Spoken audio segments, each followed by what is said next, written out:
லூக்கா எழுதின சுவிசேஷம்.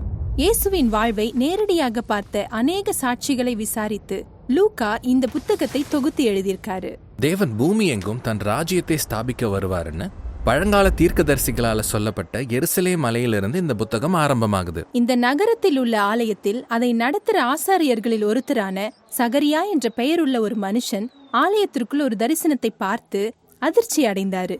ஒரு தேவதூதன் தோன்றி அவருக்கும் அவருடைய மனைவிக்கும் ஒரு மகன் பிறப்பான்னு கூறினான். இதெல்லாம் எதை குறிக்குது? நல்ல கேள்விதான். சகரியாவும் அவன் மனைவியும் ரொம்ப வயசானவங்கன்னு சொல்லப்பட்டிருக்கு. அவங்களுக்கு இதுவரையில பிள்ளை பேரு இல்ல. இஸ்ரவேலின் முற்பிதாவான ஆபிரகாம் மற்றும் சாராவுக்கும் கூட வயசானதுக்கு அப்புறம் பிள்ளை பேரு இல்லாமல் இருந்ததுக்கு இணையா லூக்கா இதை சித்தரிக்கிறாரு. இருந்தாலும் தேவன் அவங்களுக்கு ஈசாக்குன்னு ஒரு மகனை கொடுத்து அதன் மூலமா இஸ்ரவேல் சரித்திரத்தையே ஆரம்பிக்கிறாரு. அதே போல முக்கியமான காரியம் ஒன்றை தான் தேவன் மறுபடியும் இந்த மக்களுக்காக செய்ய போறாருன்னு லூக்கா இங்கே குறிப்பிடுறாரு.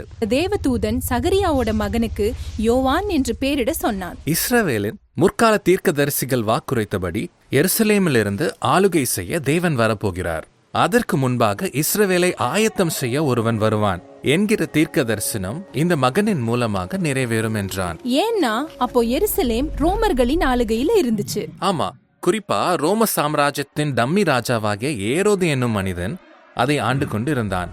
அதனால யூத மக்கள் சுதந்திரமாய் இருப்பதையும் அவங்க தேசத்தை அவங்களே ஆள வேண்டும் என்பதையும் ரொம்பவும் விரும்பினாங்க. இது ரொம்ப வியப்பா இருக்கு. அப்போ எல்லாமே மாறப்போகுது. தேவன் வரப்போகிறார். ஆனால் அவர் எப்படி வரப்போறாரு? சரியா கேட்டீங்க. இத பார்க்கத்தான் எருசலேமுக்கு வெளியில ஒதுக்குப்புறமா இருக்கிற ஒரு சின்ன மலை பட்டணமான கலிலேயாவுக்கு லூக்கா நம்மள கூட்டிட்டு போறாரு. அங்கே மரியாம் அல்லது மரியாள் என்ற பெயருள்ள ஒரு இளம் பெண்ணை பத்தி பார்க்கிறோம். அவளுக்கு திருமணம் நிச்சயிக்கப்பட்டிருந்தது. அந்த வேளையில் மரியாளுக்கு ஒரு தேவதூதன் தோன்றி அவள் ஒரு குமாரனை பெறுவாள். அவள் அவருக்கு இயேசு என்று பெயரிட வேண்டும் என்றும், எபிரேய மொழியில் அதன் அர்த்தம் கர்த்தரே இரட்சகர் என்பதாகவும், அவர் தாவீதை போல ஒரு ராஜாவாக தேவ ஜனத்தை என்னாலும் ஆளுகை செய்வார் என்றும் கூறினான். அதற்கு மரியாள், நான் கன்னியாச்சே, இது எப்படி சாத்தியமாகும்னு கேட்டாள். அதற்கு தேவதூதன், ஆதியாகமம் 1ஆம் அதிகாரத்தில் இருளில் இருந்து வெளிச்சத்தையும் ஜீவனையும் கொண்டு வந்த அதே பரிசுத்த ஆவியானவர் அவளது கருவினுள்ளும் ஒரு உயிரை உருவாக்குவார். இந்த கருவிலிருந்து பிறக்கும் மேசியாவின் மூலமாக தேவன் தம்மை இந்த மனுக்குலத்துடன் இணைக்க போகிறாருன்னு பதில் அளித்தார். அப்போ ஒரு ஊர் பேர் தெரியாத மரியாள் ஒரு எதிர்கால ராஜாவுக்கு தாயாக போறாங்களா? ரொம்ப சரியா சொன்னீங்க.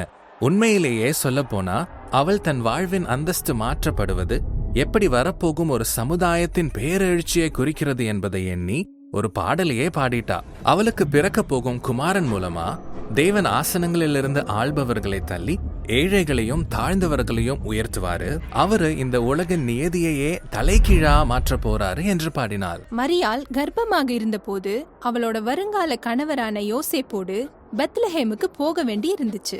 எதுக்குன்னா எல்லோரும் அவங்க பூர்வீக ஊரில் புதிய வரிக்கென்று குடிமதிப்பு எழுதப்படும்படி ரோம சாம்ராஜ்யத்தில் ஒரு சட்டம் உண்டானது. பெத்லஹேமுக்கு அநேகர் அதற்காக வந்திருந்தபடியால் அவங்களுக்கு எங்கேயும் தங்க இடம் கிடைக்கல. கிடைச்ச ஒரே இடம் மாட்டு தொழுவம். இப்போ பக்கத்துல சில மேய்ப்பர்கள் அங்கங்க அவங்களோட ஆட்டு மந்தை கூட இருந்தாங்க. அப்போ திடீர்னு ஒரு தேவதூதன் அவங்க முன்னாடி தோன்றியதை பார்த்து பயந்து போனாங்க. ஆனால் அவனோ, இந்த இரவு பெத்லஹேமில் ஒரு இரட்சகர் பிறந்திருக்கிறார், அதன் நிமித்தம் சந்தோஷப்படுங்கள் என்றான். நீங்க போய் பார்க்கும்பொழுது எந்த பிள்ளையை துணியில் சுற்றி முன்னணியிலே கிடைத்திருக்க காண்பீர்களோ அதுதான் மேசியா என்றும் சொன்னான். ஐயோ, இது கொஞ்சம் மோசமான நிலைதான். ஆமா, நிச்சயமா.